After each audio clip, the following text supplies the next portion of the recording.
And for more on the 2023 AFCON qualifiers, we have Adel Mahrouky standing by. Adel, welcome to the program. Thank you for joining us on Sports Scene. Adel, talk to us about the most outstanding result from round 3 of the 2023 AFCON qualifiers. Over to you, Adel.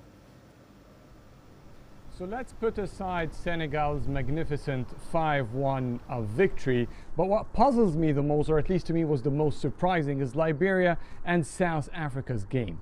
A team like Liberia that has only qualified to the AFCON just twice, never made it past the group stage, managed to defeat the Super Eagles. Not only that, they are leading the group, pushing the Super Eagles to be second place in that group. And an amazing outcome for such a team with little experience and pushing away giants and continental champions like Nigeria. The other, South Africa. We're talking about South Africa and Liberia here. And that's one of the main surprises. I mean, South Africa is a giant and it stands just far from being in the lead of its group, and Liberia manages to do that. Nigeria and Guinea-Bissau is also equally surprising. You've just talked about it, and we've heard it in other reports, that they defeat the Super Eagles in their home 1-0, and Guinea-Bissau is standing as the leaders of the group. So Liberia and South Africa is one amazing tie for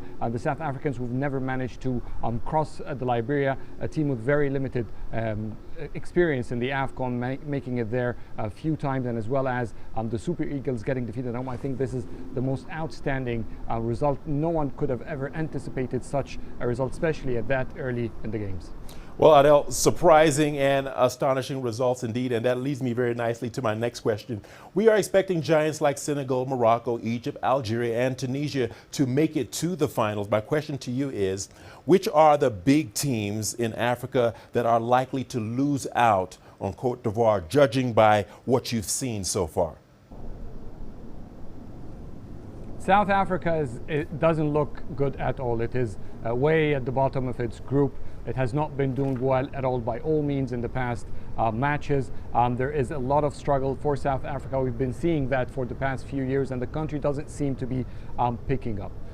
What is one of the biggest continental names to see it struggle that much is quite astonishing for the continent, and of course for South Africa. But beside that, there are names that may be not as strong as South Africa, but also we would have expected to see them doing better. For example, Madagascar, a young team, yes, but let's not forget in 2019, the first expanded 24 teams edition of the AFCON, they've made it all the way to the knockout stage, not just in the round of 16, making it to the quarterfinals. Yes, they did not qualify in the following competition, but this year in the 2022 CHAN, we've seen Madagascar go all the way to 3rd place, winning bronze in the Nations Cup, the CHAN. So they win the 3rd place, getting the bronze, but not looking good at all, just to only qualify to an expanded version of the AFCON. That is quite not expected for a team that seems to be picking up, at least for the past years, and doing well in the CHAN. Also, another not so giant name, but still a good football team, Togo, is not doing well in terms of qualifying. It has been a frequent visitor to the AFCON. It has made it to several competitions in the AFCON, but it is not appearing strong, and it doesn't seem that it may be going all the way to the finals in Ivory Coast or Cote d'Ivoire. All right, Adel, very important points that you made there, especially on South Africa. They have to go back to the drawing board, and they have a lot of work to do. Now, Adel, before we let you go, 40 teams so far stand a chance to make it to the finals. 40 teams. Now, has expanding the AFCON to 24 teams improved or diminished the standard of football on the continent? From your perspective, how do you see it? So when we watch the 2019 edition and the 2021, we've seen extremely exciting football and many surprises, which gives a thrill. You know, when you have the same teams playing over and over again, which has been the case for decades, you kind of more or less have anticipation and expectations about how results will come out, who will be in the Golden Square, who will reach the knockout stages. But the expanded edition gets a lot of thrill because basically there are many surprises that have been taking place, and we've seen it in the past 2 editions. Yes, maybe the group stage does not, the qualifications round is not as exciting as it is. I mean, take a look at all the 14 matches on Friday. I doubt that there is one single match that people will be like super eager to follow.